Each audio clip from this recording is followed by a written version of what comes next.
So while the news cycles are focused on Joe Biden going over to Ukraine and Pete Buttigieg not going to East Palestine, Ohio, America still continues to have an identity crisis.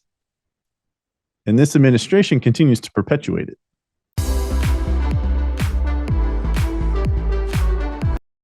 Hello and welcome to Counterthought. For those of you who follow this account on Instagram, either my Counterthought CEO or the official Counterthought podcast page, which is at @counter_thought, just want to bring you up to speed on some new happenings going on Instagram. From February through August of last year, 2022, I had a weekly live with my friend Kalina at that Liberty Chick. It was called the Counterthought Rundown for 6 months from like February through August. We were doing a weekly live, just going through the news and then maybe have like a little more out of mainstream media kind of topic, more like conspiratorial.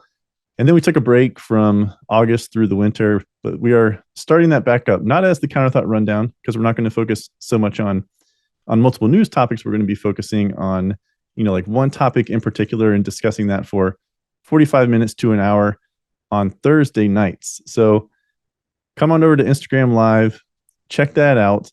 And then what I plan on doing is taking clips from those lives and then posting them to the YouTube channel. So if you are an audio only listener of the podcast, take the time to come on over to the YouTube channel, which is Counterthought Podcast, and check out not only the episode clips, but check out the clips from those Instagram lives. We're going to be having a great conversation. Last week, we discussed, Kalina and I discussed, and I'm drawing a blank. Political messaging. We discussed political messaging. So check those out. Those are on the channel. Those are found on the playlist.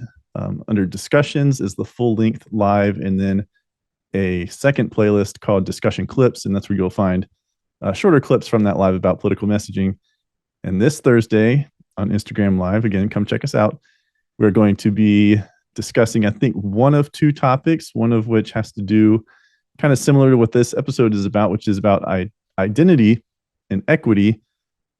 Or we could be talking about maybe something student loan. That's yet to be determined. But check us out. It's just another opportunity for more content from me and then from my friend Kalina, who is a libertarian. So you got Republican libertarian discussions about a variety of topics.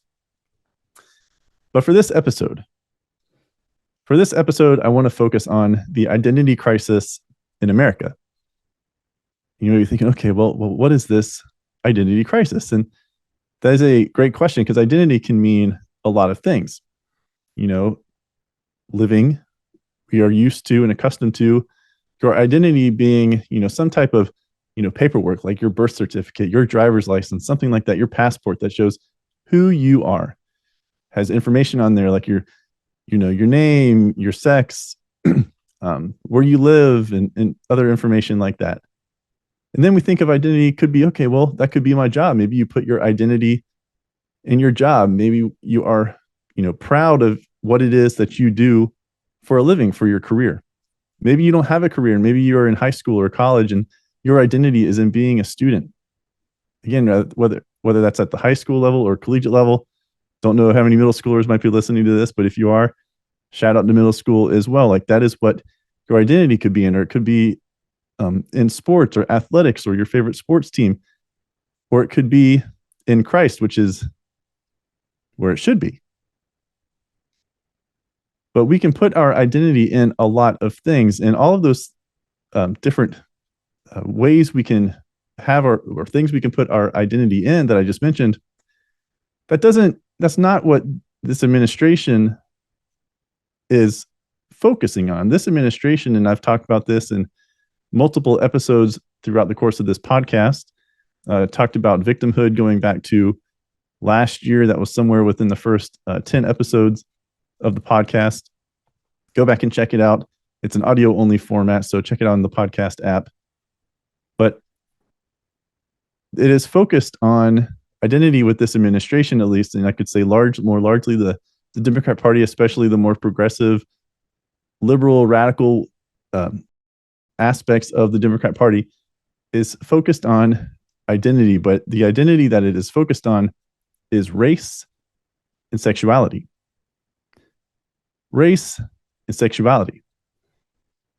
We're going to they focus on race, but then complain about discrimination and racism. Focus on sexuality, but then complain about how people are always talking about sexuality. Ben Shapiro talks about this. Love his podcast, love his show. Maybe one day he'll have me on there. Who knows? But Ben Shapiro talks about this theory. I don't know if he came up with it or not, but he calls it the face tattoo theory. And what the face tattoo theory is that if someone does something to garner attention, such as getting a face tattoo, our natural reaction, biological reaction, like our brains are wired to do this, is to look. It's to look at the face tattoo, to look at whatever it is that has got our attention. But if you look, the person with the face tattoo is going to be like, why are you looking at me? Why are you looking at me? It's like, well, it's obvious, right? You have a face tattoo. Why wouldn't I look at you? You got a face tattoo in order to get attention for some reason. But don't get mad at me for looking at it, for talking about it, when you are the one who put the face tattoo on your face. And that is similar to the things that are going on here with race and sexuality as identity. We should be more concerned about our identity than just what our race is, what our nationality is, what our sexuality is. I mean, think about that going through your life, and the way you define yourself, the way you identify is just based on how you look and who you prefer to have sex with. And or if you are a man or a woman, or maybe you're neither, or maybe you're a mixture of more than those, they, them, cisgender, non-binary, all of these different terminologies, the 67, 70, whatever, however many genders we're up to now.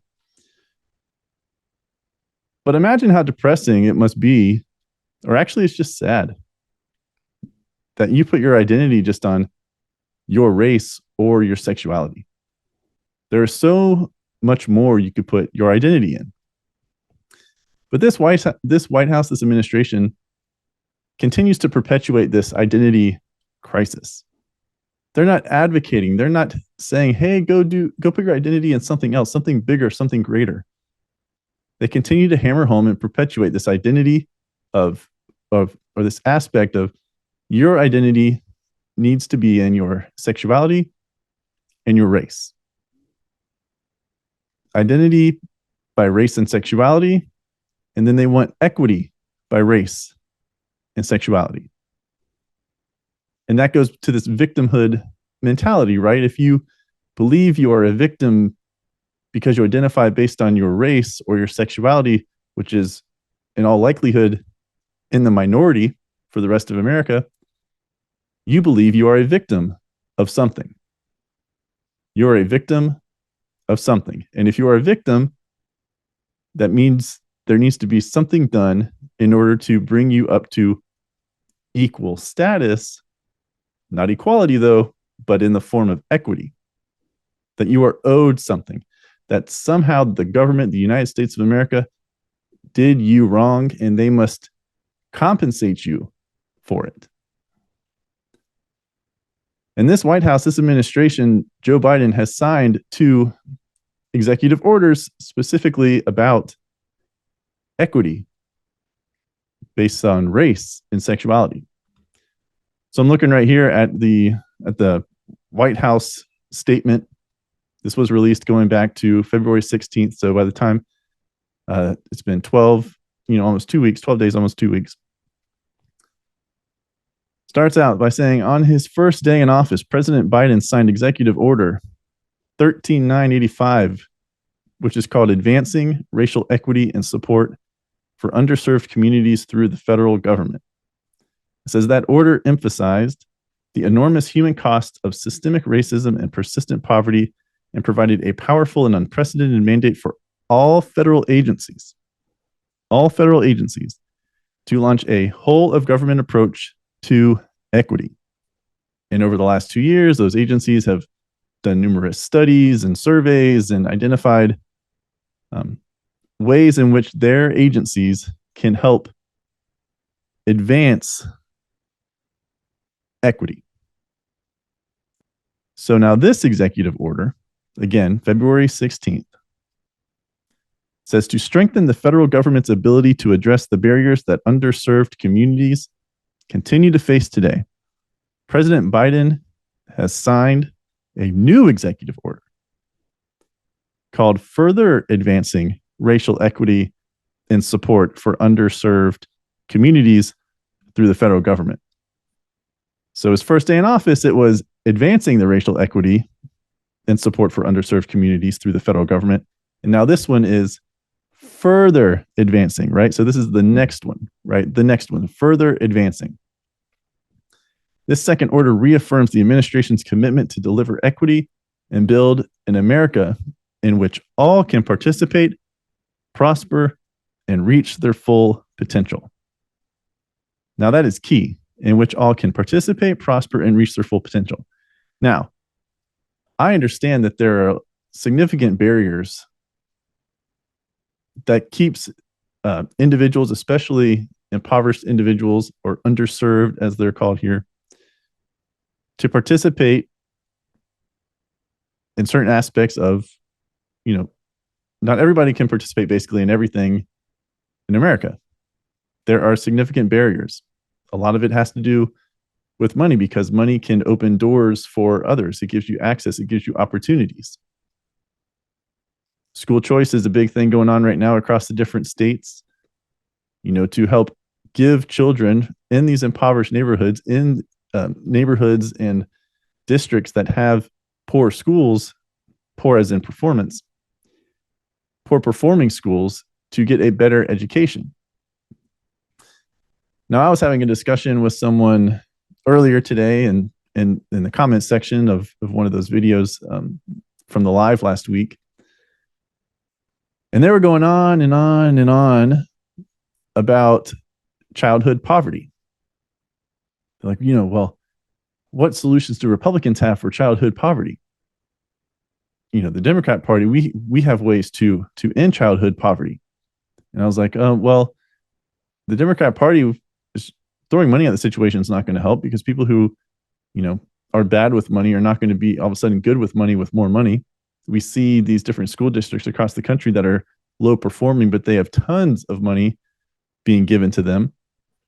Not to mention that the United States as a whole spends the most per child on education than like any other top performing countries. We've slid down to the low to mid 20s as far as like scholastic performance with, I think, like science, reading, math, those main courses. So money is not the issue.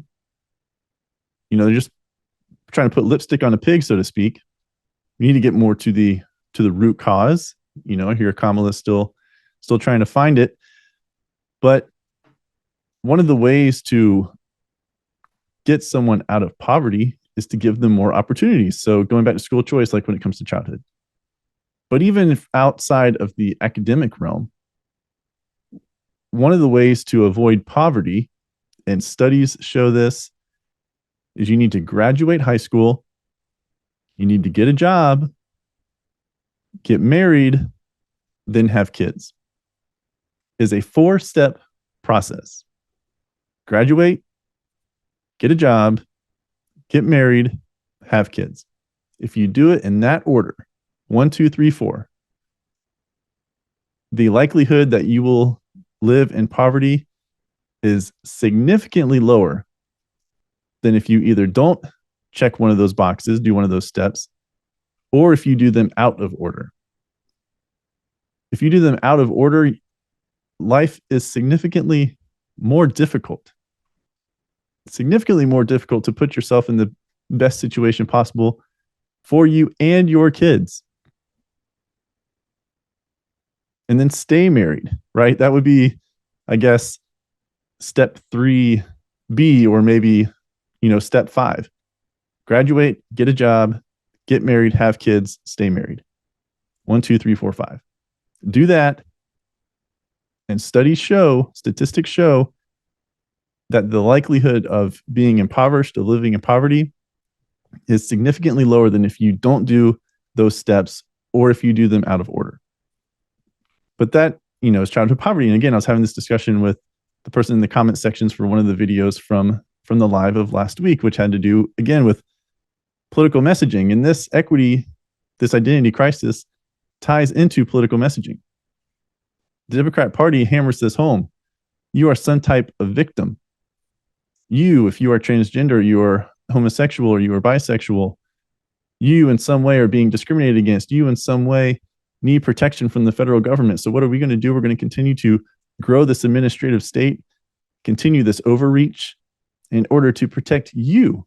And because we're protecting you, you can give us your vote and you can rely on us to always be there to protect you. Always. So Biden, again, on February 16th, signed this second executive order of his presidency, 2 years apart, to advance racial equity and support for underserved communities by way of the federal government. And it says this executive order launches a new annual process to strengthen racial equity and support for underserved communities. It will assess the actions to address the barriers to underserved communities. It will empower federal equity leaders, growing the bureaucracy, growing the administrative state. I did a full episode on the administrative state. Go back and listen to it. It's estimated between 250 and 400 agencies exist in the federal government within the executive branch, which is the same branch as the White House, the presidency.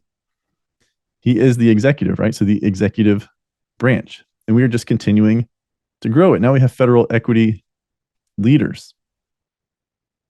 And these different agency teams, they're going to have designated senior leaders that are accountable to implementing the president's equity mandate. In line with the president's commitment, and again, I'm reading straight from this statement. I'll put a link in this video and a link also in the audio version as well. Quote, in line with the president's commitment to advancing gender equity and equality at home and abroad, and the president's commitment to advancing environmental justice, equality for LGBTQI plus individuals, and other equity work streams.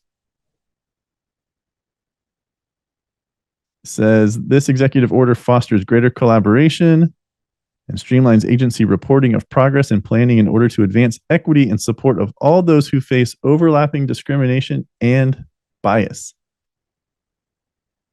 Again, we see it again. Discrimination and bias. They want you to believe that you, as identifying as someone who is, in the minority in your sexuality or your race, to automatically believe that you have suffered some form of discrimination and bias. And because you, according to them, have suffered discrimination and bias, you are then a victim. And the government, the Democrat Party, is going to protect you and save you and reward you for being a victim.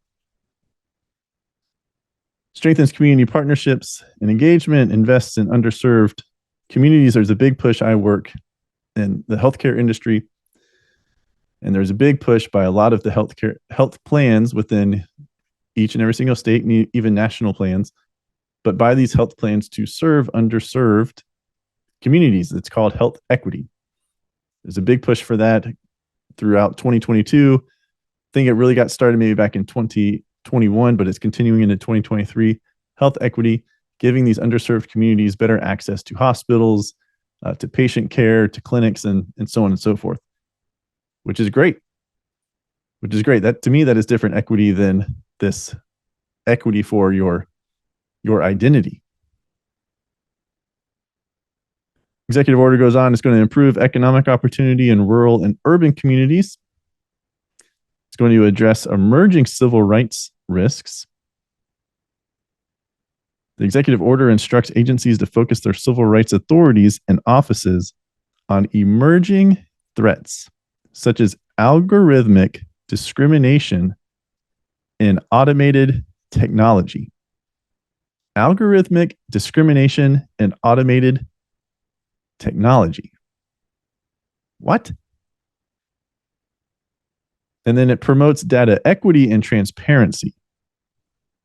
The Interagency Working Group on Equitable Data was created by that first executive order that Biden signed on day one of his presidency back in January of 2021.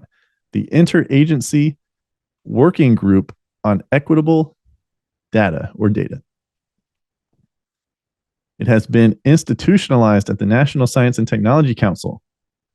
This directs this Equitable Data Working Group to facilitate better collection, analysis, and use of demographic data to advance equity and regularly report of the progress to the White House and the American public. So a working group to collect more data, which I'm sure already exists. Again, the bloating of this administrative state is just ridiculous. To better facilitate the collection, we need better facilitation of the collection. And better analysis of the analysis. Got it. And use of demographic data. We track all of this stuff. It's crazy. Then they go on to brag, about, or not brag, they go on to list through everything that these different agencies have done. Those 450 different agencies, but they only highlight about 12 of them here. Agriculture, housing, transportation, treasury, NASA, Department of State and International Development, Department of Veteran Affairs, the VA, Department of Defense. Have you heard about the military adjusting their admission standards, their physical fitness tests and things to accommodate transgender individuals to be in the military, to be combat ready? Our Marines that we need, our Navy SEALs, we were having to adjust standards in order to be able to have someone like a woman who is then transitioned to become a man. So a transgender male? Yes. Transgender male is female to male. Transgender female is male to female. Yes. Okay. In order to accommodate them so they can meet the physical fitness tests to be able to be as part of these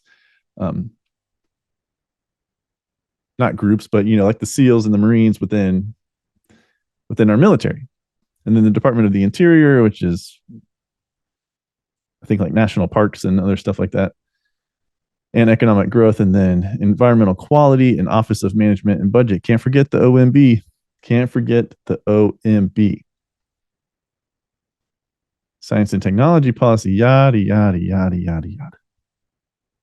To read more about additional steps and details on the Biden-Harris administration's efforts to advance equity and justice for underserved communities, visit whitehouse.gov/equity. And then another website to be able to see all of the equity action plans that were developed last year by the different agencies within our federal government. So we have this identity crisis where the Democrat Party, this administration, wants your identity to be in your race and your sexuality, but only if you're a minority. You can't, again, going back to victimhood in this totem pole, this hierarchy, anywhere there's intersectionality, the more intersectionality you have as an individual, which is like basically minority characteristics, for lack of a better term. So if you're Black, that's one, right? Check that box, minority. But if you're Black and gay, that's two, right? If you're Black, gay, and transgender, that's three. Basically, the more you have, the higher you go on this totem pole, which you probably can't even say because that's related to tribes and Native Americans. So that's probably not even right. So we're going to go with hierarchy. We're going to go with hierarchy so we don't make anybody angry on the other side who might listen to this podcast episode. But we have this identity crisis by race and sexuality, and then the administration wants to advance this push for equity by your race and sexuality. And we've seen this administration focus heavily on diversity. Going back, I think it was a week to a week and a half ago, we heard Karine Jean-Pierre during a press briefing talk about, all the diversity hires, all the diversity within the cabinet and the staff of the White House. Like over 50% of them are females. Some of them are men parading as females. And then how, they have a gay man, Pete Buttigieg, leading the Department of Transportation. How they have a woman of Black and Asian descent, Kamala Harris, as the vice president. How they have Karine Jean-Pierre, not only Black, but also gay, as the White House press secretary. Sam Brinton, don't know if you're familiar with that person, but that's the individual who, not the leader of nuclear energy, but very high up in nuclear energy, who's been arrested, and is currently in jail and being investigated for stealing people's luggage from airports.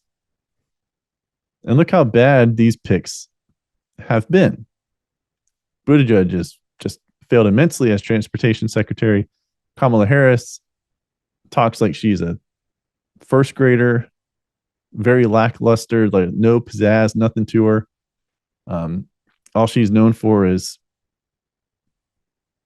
gaffes, basically, and saying ridiculous things. Her staff continues to just like a turnstile. They just keep coming and going, because they don't enjoy working for. At least those are the reports coming out. The gossip in DC. Pete Buttigieg, the East Palestine disaster, the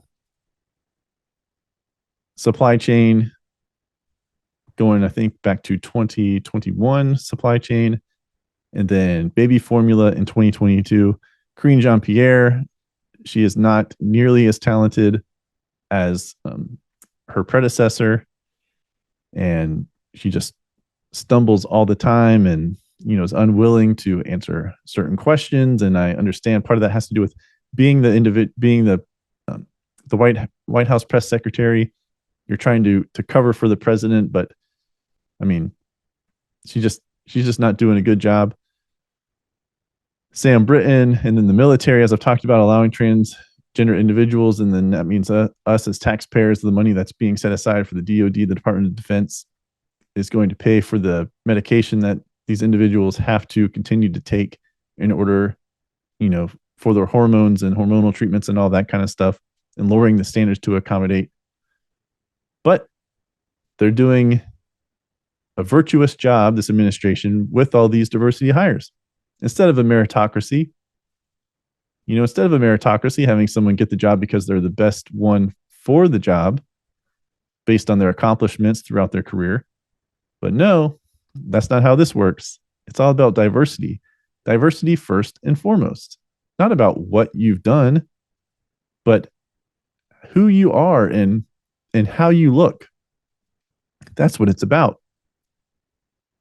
And then what about the consequences of this mentality, of this identity crisis? I think there are a few different kinds of consequences. I've discussed a couple of them over the course of this episode.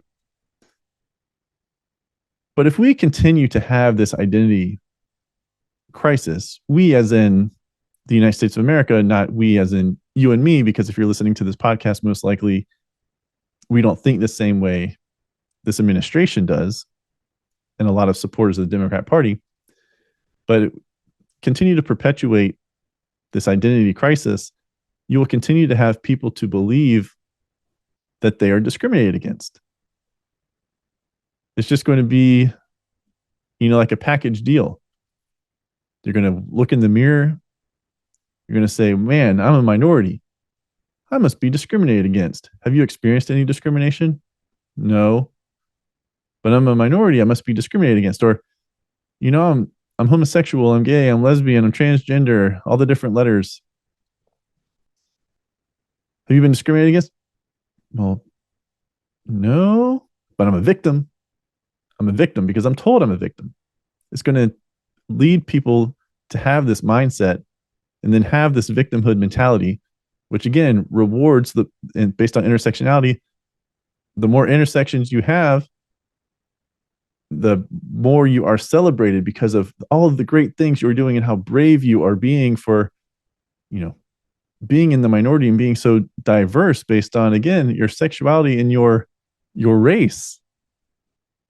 I mean, there are so many more things you can put your identity in, things you can be proud of, but you're most proud of something like when it comes to your race that you cannot control.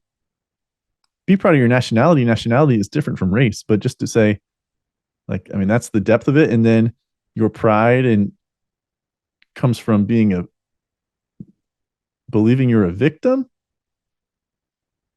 And then you're going to be rewarded because of your race or your sexuality and get things that you probably don't even deserve. I'm pretty big on fairness, getting things you don't really deserve because of your race or your sexuality. I mean, there are a lot of different things going on here. This mentality that you are a victim just because you identify as something, or just because you were born to look a certain way. That you are a victim and you are then owed something in return. And this victimhood mentality, I talked about this in the episode. Go back and look it up. I don't have the exact number. I think it's around, I believe it's in the first 10. Maybe it's around number 8, something like that. But anyway, go back, just scroll or just type in a victimhood, whatever, counterthought podcast. And I talk about in that episode that one of the arguments, I guess, against the victimhood mentality is the fact that you will expect the preferential treatment, and then this victimhood mentality just feeds itself because you get this preferential treatment and you like it. So you get a little reward, right? You get a carrot based on the carrot and the stick. You get a carrot.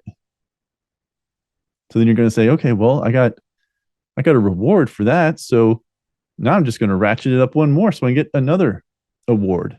It's just going to keep going more and more and more so you can get more and more rewards because you are getting this preferential treatment when you identify as a victim. And the more intersectionality you have, the more of a victim you are, and the more preferential treatment, the more rewards you get. And that is not a good way to live. You have a victimhood mentality, so you are having a negative mindset.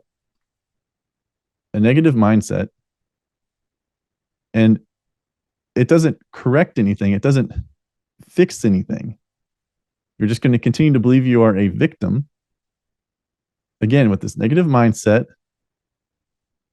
and then believe that you are entitled to some type of preferential treatment because you are a quote unquote victim. And that is not healthy for the individual or collectively as a society. And then, even more important, consequences of this identity crisis is that your true identity is lost. Your true identity is lost. You can be so much more and put your identity in something much greater than the color of your skin or your sexuality, but it's going to pass you by.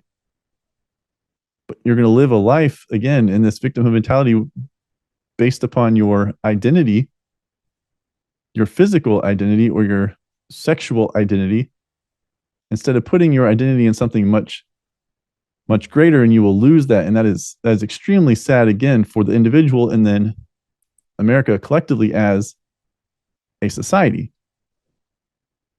And ultimately, we need to be placing, especially Christians out there, our identity needs to be in Jesus Christ and who God, Jesus Christ, our Lord and Savior, created us to be in relationship with him, right? If we have a family, to be in relationship with our family, to be in relationship with our fellow Christians, our community, to be in relationship with those who are not Christians, but to love others, regardless of their race, their nationality, their sexuality, We are to love them, and that is what I'm calling for us to do as Christians. This is not like a hate episode towards these individuals. It is an episode about how sad it is to only have your identity in those two things, because it turns you into a victim, and the victimhood is rewarded, and that is no way for America to be. That is the exact opposite, the worst way that we can have our identity. Our identity needs to be in something greater than that. I can see America crumbling, right? American society is crumbling. That's why I started this podcast. This podcast is dedicated to conserving America's freedom, culture, and values. Our values, our culture influences politics, as we have seen. I've detailed the 2 executive orders that Biden signed. Again, his first day in office, and then going back 2 weeks to February 16th. He sees this, our society, our culture, so many people putting their identity in their race and their sexuality. And now the federal government is getting involved, and they've done more things, especially within this administration, that influences private businesses, hiring practices. And this is not the way that I believe that our society and our politics needs to function. I believe we need to have an American society to where each and every single individual believes in themselves, believes in their ability to make their own lives, to make their own way, and takes pride in that, and that shapes their identity, instead of this identity crisis that we see playing out today. Hi, I'm Brian Kletter, the creator and host of the Counterthought podcast. Thank you for watching this video. Remember to like it, and then also check out these 2 videos and subscribe to the channel. For more daily content from me, you can find me on Instagram at CounterThoughtCEO, and the official Counterthought Instagram page at counter_thought. Thank you for watching, and spread the word.